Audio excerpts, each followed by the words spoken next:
اور اپنے وطن لے جا کر اس سے شادی کر لوں۔ آہوجا نے کہا، اچھا بیٹے، روبی کو جنگل کے واسیوں سے مل کر آ لینے دو۔ شام کو تم سب لوگ یہاں سے روانہ ہو جانا۔ اور پھر سب لوگ روبی کا انتظار کرنے لگے۔ روبی بڑی بےتابی سے دوڑتی ہوئی جنگل کی طرف جا رہی تھی۔ گو جنگل یہاں سے خاصے فاصلے پر تھا، لیکن اس نے یہ فاصلہ منٹوں میں طے کیا، اور جس وقت جنگل میں پہنچی تو ہانپنے لگی۔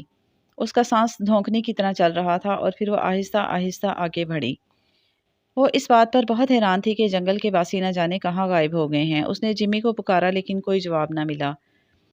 وہ اس سے پہلے جب بھی جنگل میں داخل ہوتی تو ہرنیاں کلیلیں بھرتی ہوئی اس کی طرف دوڑی دوڑی آتیں۔ خرگوش اس کے قدموں پر لوٹنے لگتے۔ غرضے کے سبھی جانور اسے دیکھ کر خوش ہو جاتے، لیکن آج یہ سب لوگ کہاں چلے گئے؟ اس نے ایک ایک جانور کا نام لے کر پکارا، اور پھر ایک جگہ وہ ایک ہرن کی ادھڑی ہوئی لاش کو دیکھ کر چونک پڑی۔ یہ کس کی حرکت ہے؟ وہ سوچنے لگی، اور پھر اسے شریر شیر کا خیال آیا۔ وہ تیزی سے آگے کی طرف دوڑ پڑی۔ پھر ایک اونچے سے درخت کو دیکھ کر وہ اس پر چڑھنے لگی، اور سب سے اونچی ٹہنی پر پہنچ کر اس نے ہاتھی کو پکارا۔ ابھی اس کی آواز جنگل میں گونجی ہی تھی کہ اسے ہاتھی کی چنگاڑ سنائی دی، جو اس کی آواز سن کر اس طرف دوڑا آ رہا تھا۔ اور پھر ہاتھی کے پہنچنے سے پہلے ہی وہ درخت سے نیچے اتر آئی۔ ہاتھی اس کے قریب آن کر کھڑا ہو گیا، اور اس نے خوشی سے سونڈ اٹھا کر روبی کو سلام کیا۔ روبی غصے میں بولی، ابھی ابھی میں نے جنگل میں ایک ہرن کی لاش دیکھی ہے۔ کیا تم بتا سکتے ہو کہ اسے کس نے ہلاک کیا ہے؟ اس کی اس بات پر ہاتھی نے سر ہلا کر ہاں کہا، اور پھر اس نے روبی کو اپنی سونڈ میں پکڑ کر اٹھا لیا اور اپنے اوپر بٹھاتے ہوئے ایک طرف کو دوڑنے لگا۔ اور پھر وہ ایک جگہ پہنچ کر رک گیا اور سونڈ سے سامنے کی طرف اشارہ کرنے لگا۔ روبی اس کا اشارہ سمجھتے ہوئے اس کی طرف دیکھنے لگی، اور پھر اس نے دیکھا جنگل کا شیر ایک درخت کے نیچے جوش کی حالت میں کھڑا کسی پر گررا رہا ہے۔ دراصل اس درخت پر جمی ہی تھا، اور شیر جو روبی کے چند دن جنگل میں نہ آنے سے یہ سمجھے ہوئے تھا کہ روبی کہیں مر کھپ گئی ہے، یہی وجہ تھی وہ اپنی شرارتوں پر اتر آیا تھا۔ 2-3 دن میں اس نے جنگل کے کئی جانور کھا ڈالے تھے، اور آج جب اس نے جمی کو دیکھا تو وہ غضبناک ہو گیا، کیونکہ وہ جانتا تھا کہ جمی روبی کا پکا دوست ہے۔ یہی وجہ تھی کہ وہ اسے ہلاک کر دینا چاہتا تھا، لیکن جمی خوفزدہ خود کو بچانے کے لیے کبھی ایک درخت پر تو کبھی دوسرے درخت پر چھلانگیں لگا رہا تھا۔ روبی نے جمی کو دیکھ لیا تھا، اور پھر روبی غصے میں آگ بگولا ہوتے ہوئے خنجر نکال کر شیر کی طرف بڑھی اور دھاڑی۔ ذلیل شیر، تیری یہ ہمت جو میرے جمی کو ہلاک کرنا چاہتا ہے! تو نے میرے چند دن کی غیر موجودگی میں اس جنگل کے قانون کو کس طرح برباد کیا ہے! دیکھ تو صحیح میں تیری کس طرح خبر لیتی ہوں۔ یہ کہتے ہوئے وہ شیر پر حملہ آور ہوئی۔ شیر جو اس اچانک حملے سے بے خبر تھا، اپنے اوپر روبی کو حملہ کرتے دیکھا تو وہ اتنا خوفزدہ ہوا کہ اپنے بچاؤ کے لیے بھی کچھ نہ کر سکا۔ روبی نے ایک ہاتھ اس کی گردن میں ڈال کر اپنا خنجر اس کے سینے میں اتار دیا، اور اس وقت تک خنجر مارتی رہی جب تک کہ شیر بے جان ہو کر زمین پر نہیں گر گیا۔ شیر کے مرتے ہی چاروں طرف سے جانور دوڑ دوڑ کر روبی کی طرف آنے لگے۔ جمی بھی درخت سے نیچے اتر آیا تھا اور اچھل کر روبی کی گود میں جا چڑھا تھا۔ شام تک روبی اپنے ساتھیوں کے ساتھ جنگل میں رہی، اور پھر جمی کو ساتھ لے کر وہ واپس ہوئی۔ اور پھر تاموس نے روبی کو آہوجا کے حوالے کیا، اور آہوجا روبی کو لے کر کشتی پر سوار ہوا اور کشتی جہاز کی طرف چل دی۔ یہ منظر بڑا ہی دردناک تھا۔ روبی کی آنکھوں میں آنسو تیر رہے تھے، اور وہ اپنے بابا کو تکے جا رہی تھی۔ جمی بھی اس کے ساتھ جا رہا تھا۔ بوڑھا تاموس اس وقت تک سمندر کے کنارے کھڑا رہا جب تک کہ جہاز اس کی نظروں سے اوجھل نہیں ہو گیا۔ مصر کی بندرگاہ پر جب لوگوں نے دشمن ملک کے جہازوں کو آتے دیکھا تو وہاں افراتفری مچ گئی۔ پھر ایک شخص نے اس بات پر توجہ دلائی کہ ان جہازوں پر ان کے اپنے جھنڈے نصب ہیں۔ تو یہ دیکھ کر سب لوگ خوش ہو گئے، اور شہزادے کی آمد کی خبر پھیلتے پھیلتے بادشاہ تک جا پہنچی، اور بادشاہ اپنے بیٹے کا استقبال کرنے خود بندرگاہ تک آیا۔ سارے شہر میں عجب سما تھا، ہر طرف خوشی کی لہر دوڑی ہوئی تھی۔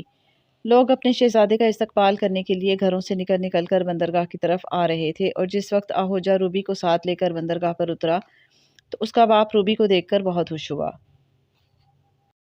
پھر چند دن کے بعد بڑی ہی دھوم دھام سے روبی کی اور آہوجا کی شادی ہو گئی۔ روبی اپنی شادی پر بہت خوبصورت دکھائی دے رہی تھی۔ وہ بہت خوش تھی، آہوجا بھی اس کا بہت خیال رکھتا تھا۔ وقت گزرتا گیا اور پتہ ہی نہ چلا کب 1 سال سے زیادہ کا عرصہ ہو گیا۔ روبی کو اب اپنا بابا بہت زیادہ یاد آنے لگا تھا۔ اس عرصے میں اللہ نے اسے ایک چاند سے بیٹے سے نوازا تھا۔ ادھر بوڑھا تاموس اپنی جھونپڑی کے باہر اداس بیٹھا گہری سوچوں میں گم تھا کہ اچانک اسے سمندر کے کنارے ریت اڑتی ہوئی نظر آئی۔ وہ حیران ہوا، اور جب سامنے سے ایک رتھ نمودار ہو کر اس کی طرف بڑھتی ہوئی نظر آئی تو اسے اپنا دیرینہ خواب یاد آ گیا، جس میں ایک خوبصورت لڑکی 7 گھوڑوں کی رتھ پر سوار ہو کر اس کے پاس آئی تھی، اور اسے بشارت دی گئی تھی کہ یہ لڑکی اس کے دشمنوں سے بدلہ لینے کا سبب بنے گی۔ پیچھے ایک اور رتھ آ رہی تھی جس پر آہوجا سوار تھا، جس نے اپنی گود میں ایک چاند سا بچہ اٹھایا ہوا تھا، اور پھر رتھ اس کے قریب آ کر رک گئی۔ آہوجا نے اپنا وعدہ پورا کر دیا۔ وہ آگے بڑھا اور بچہ تاموس کی گود میں ڈال دیا۔ یہ دیکھ کر بوڑھے تاموس کی آنکھوں میں خوشی کے مارے آنسو آ گئے۔ روبی کچھ دن اپنے بابا کے پاس کریٹ کے جزیرے میں رہنے کے بعد جب آہوجا کے ساتھ مصر روانہ ہونے لگی تو وہ بہت اداس تھی، کیونکہ اس کا بیٹا شتولا اب اپنے نانا کے پاس رہے گا۔ لیکن اس نے اپنے بابا کو قطعی احساس نہیں ہونے دیا کہ وہ شتولا کے بغیر اداس ہو جائے گی۔ وہ ہنستے ہنستے اپنے بابا سے رخصت ہوئی۔ چلتے وقت اس نے شتولا کو بہت پیار کیا، اس کی پیشانی چومی اور اپنے خاوند کے ساتھ کشتی پر سوار ہو کر جہاز کی طرف چل دی۔ بوڑھا تاموس شتولا کو گود میں اٹھائے اس وقت تک کھڑا رہا جب تک آہوجا کا جہاز نظروں سے اوجھل نہیں ہو گیا۔ جمی بھی اداس کھڑا تھا۔ روبی جمی کو بابا کے پاس چھوڑ گئی تھی تاکہ شتولا اداس نہ ہو جائے۔ ایک طرح سے روبی مطمئن تھی کہ اب اس کا بابا اس کی جدائی میں پریشان نہیں ہوگا، کیونکہ اس کی جگہ اب شتولا اس کے پاس رہا کرے گا۔ جس دن آہوجا کا جہاز مصر پہنچنا تھا، سکندریہ کی بندرگاہ پر بڑا ہجوم تھا۔ مرد، عورتیں، بچے، بوڑھے، غرض یہ کہ ہر عمر اور ہر طبقے کے لوگ بندرگاہ پر موجود تھے۔ تاجروں کی بھی خاصی بڑی تعداد موجود تھی، جن کے سفید لباسوں کے کناروں پر رنگین جھالریں لگی تھیں۔ لباس کی لمبائی پہننے والے کے مرتبے کا پتہ دیتی تھی۔ ہر کوئی آگے بڑھنے کی کوشش کر رہا تھا۔ مائیں چادریں زیب تن کیے کم عمر کے بچوں کو سر پر اٹھائے کھڑی تھیں۔ نیز بہت سے شاہی کتے اور بلیاں بھی موجود تھیں، جنہیں دیکھ کر تماشائی بہت احتیاط سے قدم اٹھاتے کہ ان متبرک جانوروں کو کہیں ٹھوکر نہ لگ جائے۔ سپاہی بھی جگہ جگہ موجود تھے، ان کے ہاتھوں میں لمبے لمبے ڈنڈے تھے۔ بڑے عہدوں کے لوگ اہتمام و انتظام میں مصروف تھے۔ شاہی کشتیوں کے لیے ایک علیحدہ گھاٹ بنا ہوا تھا جس پر پتھروں کی کشادہ سیڑھیاں تھیں۔ ان کے دو رویا ابوالہول کے بت قطار در قطار نصب تھے۔ یہاں بڑے عہدے کے لوگ جن کے بادشاہ کے ساتھ قریبی تعلق تھے بیٹھے تھے۔ وزیر بھی بادشاہ کے بائیں طرف بیٹھا تھا، اس کے ساتھ شہزادہ بروجا تھا، آہوجا کا سوتیلا بھائی۔ یہ دونوں آہوجا سے بہت جلتے تھے۔ وزیر، جس کا نام چنڈولا تھا، مصر میں بہت ہی بااثر تھا، وہ جادو ٹونا بھی جانتا تھا۔ یوں سمجھنا چاہیے بادشاہ تو برائے نام ہی تھا، اصل حکومت چنڈولا کی تھی۔ بادشاہ کی کیا مجال تھی جو وہ کوئی کام چنڈولا کی مرضی کے بغیر کرے؟ اسے ہر کام میں اس کا مشورہ لینا پڑتا تھا، لیکن آہوجا ایک ایسا جوان تھا جسے یہ باتیں پسند نہ تھیں، اور وہ باپ سے کہا کرتا تھا کہ اس نے اس وزیر کو بہت سر چڑھا رکھا ہے۔ لیکن بادشاہ اسے مشورہ دیتا اور کہا کرتا، ہم لوگ اسے ناراض نہیں کر سکتے، ایسی صورت میں یہ ہمیں تخت سے اتارنے کی سازشیں کرنے لگے گا، اور اپنے باپ کو اتنا بے بس دیکھ کر آہوجا جلا کرتا۔ لیکن اس نے کبھی بھی وزیر کی پرواہ نہیں کی تھی، اور جب سے روبی کی شادی اس سے ہوئی تھی، وزیر اس کا اور بھی دشمن ہو گیا تھا۔ وہ چاہتا تھا بادشاہ آہوجا کی بجائے بروجا کو ولی عہد بنا دے۔ اس نے اشاروں اشاروں میں بادشاہ کو یہ بات کہہ ہی دی تھی۔ چنڈولا ایک اور بات سے بھی پریشان تھا کہ مصر کے عوام آہوجا کو بہت پسند کرنے لگے تھے، کیونکہ آہوجا ایک بہادر شہزادہ تھا اور اس نے مصر کے دشمنوں کو جنگوں میں ناکوں چنے چبوائے تھے۔ آہستہ آہستہ لوگ آہوجا کے شیدائی ہوتے جا رہے تھے، اور اس بات کا ثبوت آج کا دن تھا کہ جہاں بادشاہ اپنے مصاحبوں کے ساتھ آہوجا اور شہزادی روبی کے استقبال کے لیے یہاں گھاٹ پر موجود تھا، وہاں لاکھوں کی تعداد میں لوگ آہوجا اور روبی کی ایک جھلک دیکھنے کے لیے بے تاب کھڑے تھے۔ اور جس وقت آہوجا کے جہاز کے بادبان نظر آنے لگے، لوگوں میں جوش و خروش بڑھنے لگا، اور آہوجا زندہ باد، روبی زندہ باد کے نعروں سے زمین و آسمان گونج اٹھے۔ بروجا نے افسردہ نظروں سے وزیر کی طرف دیکھا، جس کی اپنی حالت بھی بگڑی ہوئی تھی، اور غصے کے مارے اس کے ماتھے پر شکنیں ابھر آئی تھیں۔ پھر وہ اور بروجا اٹھ کر وہاں سے چلے گئے۔ گو یہ بادشاہ کی توہین تھی کہ اس کی اجازت کے بغیر کوئی اس کے حضور سے اس طرح چلا جائے، لیکن بادشاہ خود اپنے بیٹے کی آمد کے لیے بے چین ہو رہا تھا۔ آہوجا جب بھی کسی مہم یا سفر سے لوٹتا تو عوام اس کا اسی طرح استقبال کرتے۔ جس وقت جہاز قریب پہنچ کر لنگر انداز ہوا تو ایک نہایت خوبصورت کشتی جسے بہت اچھی طرح سے سجایا گیا تھا اس جہاز کی طرف بڑھی، اور پھر روبی اور آہوجا اپنے جہاز سے اتر کر اس کشتی پر سوار ہو گئے، اور کشتی بڑی شان سے ساحل کی طرف آنے لگی۔ اب تو عوام کا جوش و خروش دیکھنے کے قابل تھا۔ بادشاہ بھی خوشی کے مارے پھولا نہیں سما رہا تھا۔ گو سے اس بات کا دکھ تھا کہ آہوجا شتولا کو اس کے نانا کے پاس چھوڑ کر آ رہا ہے، پھر بھی وہ اپنے بیٹے کی جھلک دیکھنے کے لیے بے چین تھا۔ اور پھر جیسے ہی کشتی کنارے کے ساتھ لگی اور آہوجا نے روبی کے ساتھ ساحل پر قدم رکھا تو بادشاہ نے آگے بڑھ کر ان دونوں کو گلے سے لگا لیا، اور پھر یہ لوگ 6 گھوڑوں کی رتھ پر سوار ہو کر شاہی محل کی طرف چل دیے۔ بادشاہ درمیان میں تھا اور روبی اور آہوجا دائیں بائیں۔ محافظوں کا ایک دستہ بھی ان کے پیچھے تھا۔ لوگ ان لوگوں پر اپنے مکانوں کی چھتوں سے پھول برسا رہے تھے۔ ابھی محل کچھ دور تھا کہ اچانک کسی سمت سے ایک تیر سنسناتا ہوا آیا اور آہوجا کے دائیں بازو میں پیوست ہو گیا۔ اس حادثے سے بادشاہ اور روبی پریشان ہو گئے، لیکن بادشاہ نے آہوجا کو اپنے بازوؤں میں سمیٹ لیا اور رتھ کی رفتار بڑھا دی تاکہ جلد سے جلد محل میں پہنچ کر شاہی طبیب کو بلایا جائے۔ اتنی بھیڑ میں معلوم نہیں ہو سکا تھا کہ تیر کس سمت سے آیا ہے، ورنہ وہ شخص بچ نہیں سکتا تھا، کیونکہ عوام اس حادثے پر مشتعل ہو گئے تھے۔ لیکن روبی کو اندازہ ہو گیا تھا اگر بادشاہ رتھ روک لیتا تو رتھ سے اتر کر اس طرف جاتی اور دشمن کو تلاش کرنے کی کوشش کرتی۔ یہ تیر وزیر کے محل پر سے پھینکا گیا تھا۔ وہ تو آہوجا کی قسمت اچھی تھی کہ تیر اس کے سینے کی بجائے بازو میں لگ گیا، ورنہ آہوجا فوراً ہلاک ہو جاتا۔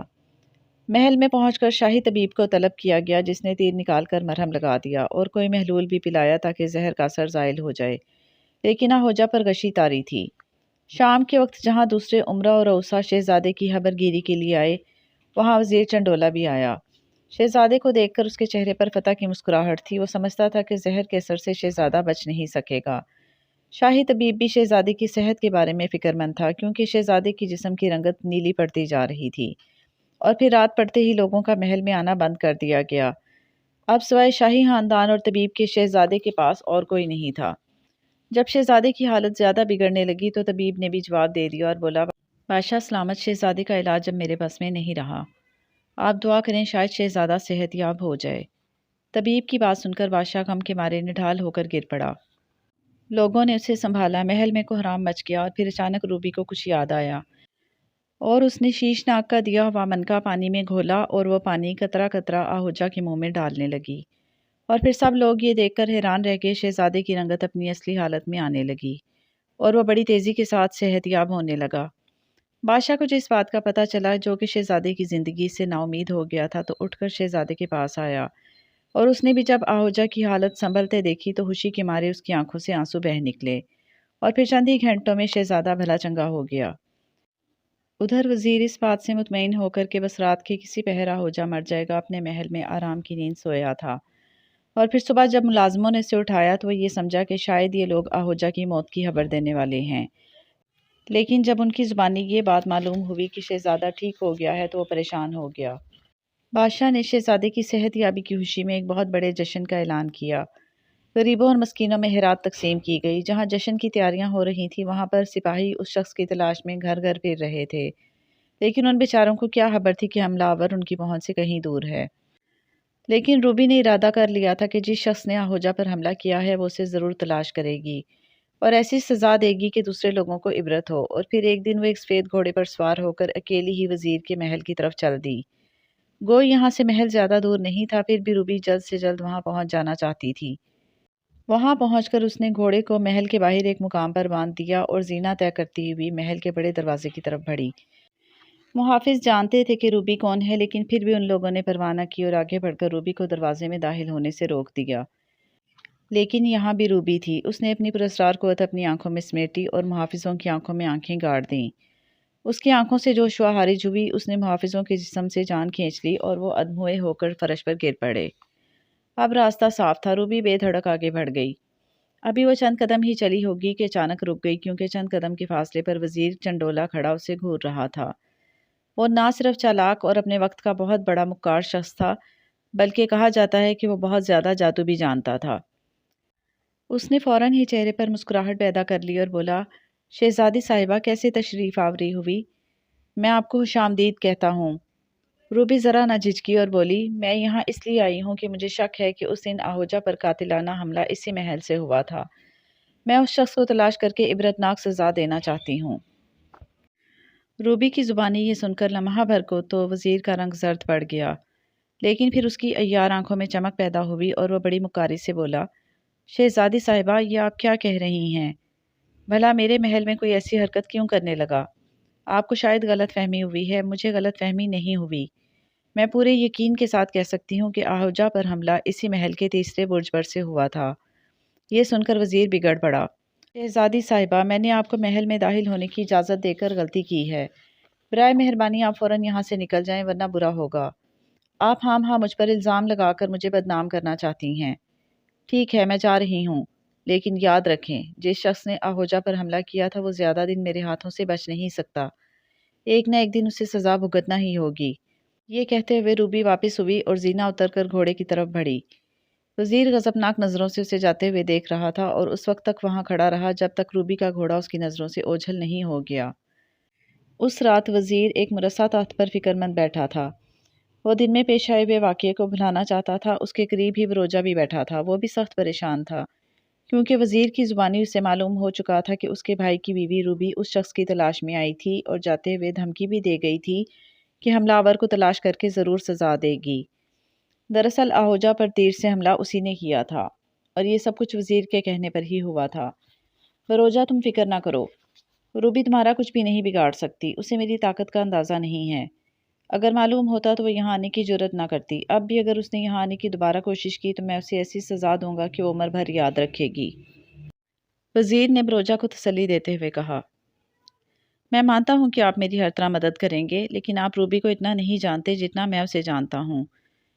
میرے زہر بجھے تیر جس کے زخم کا شاہی طبیب بھی علاج نہیں کر پایا، لیکن روبی نے اس زخم کے زہر کو یوں بے اثر کر دیا جیسے وہ زہر نہ ہو امرت ہو۔ اس کے علاوہ میں نے جو پراسرار قوت اس کی آنکھوں میں دیکھی ہے اس کا مشاہدہ دن کے وقت آپ بھی کر چکے ہیں۔ محل کے دربان اس کے سامنے یوں بے جان ہو کر فرش پر ڈھیر ہو گئے تھے جیسے ان کے جسم روح چھوڑ چکے ہوں۔ اس لیے مجھے خطرہ ہے کہ روبی ضرور معلوم کر لے گی کہ آہوجہ پر تیر میں نے ہی چھوڑا تھا اور پھر وہ مجھے کبھی بھی معاف نہیں کرے گی۔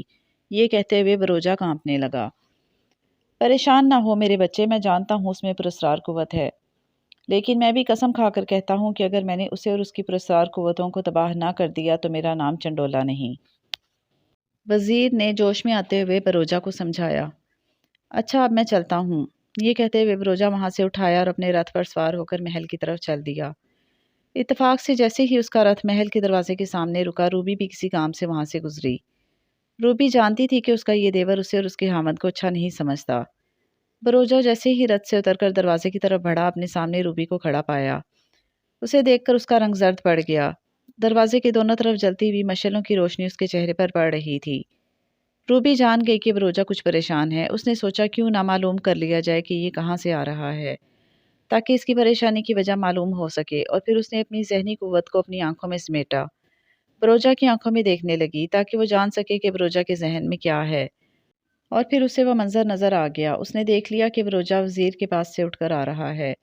اس نے زیادہ باتیں معلوم کرنے کی کوشش نہ کی، ورنہ اسے پتہ لگ جاتا کہ اس کے خاوند پر حملہ کرنے والا اس کا یہ دیور ہی ہے۔ بروجہ تم وزیر کے پاس سے آ رہے ہو؟ روبی نے پوچھا۔ اتنا سننا تھا کہ بروجہ خوف سے کانپنے لگا۔ وہ سمجھا روبی کو معلوم ہو گیا ہے کہ اس کے خاوند کو میں نے ہی ہلاک کرنے کی کوشش کی تھی اور یہ سب کچھ میری اور وزیر کی سازش تھی، لیکن اس نے ہمت سے کام لیا اور بولا، تمہیں یہ کیسے معلوم ہوا کہ میں وزیر کے پاس سے آ رہا ہوں؟ یوں ہی اندازے سے پوچھ رہی ہوں کیونکہ آج کل تم میں اور وزیر میں بہت میل جول ہے، روبی نے جواب دیا۔ ہاں میں وہیں سے آ رہا ہوں کیونکہ وہ ہمارے پرانے وزیر ہیں اور ہمارے استاد بھی، بروجہ نے کہا۔ لیکن بھائی میں اتنا بتا دوں کہ وہ اچھا آدمی نہیں، کیونکہ تمہارے بھائی پر اسی کے محل سے حملہ ہوا تھا، روبی نے بتایا۔ نہیں بھابھی ایسا نہ کہو، وزیر محترم ایسا کیوں کرنے لگے؟ ہم تو ان کے بچوں کی طرح ہیں۔ آہوجہ اور میں نے انہیں سے تعلیم حاصل کی ہے، وہ بھلا ایسا برا کام کیوں کرنے لگے؟ بروجہ نے کہا۔ میں نے یہ کب کہا ہے کہ یہ کام اسی نے کروایا ہے؟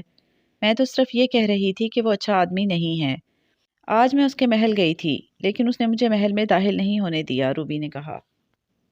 بھابھی دراصل بات یہ ہے کہ وزیر کا خیال ہے کہ تم ہمارے دیوی دیوتاؤں کو نہیں مانتی، اس لیے انہوں نے ایسا کیا ہوگا، بروجہ نے کہا اور جان چھڑا کر وہاں سے کھسک گیا۔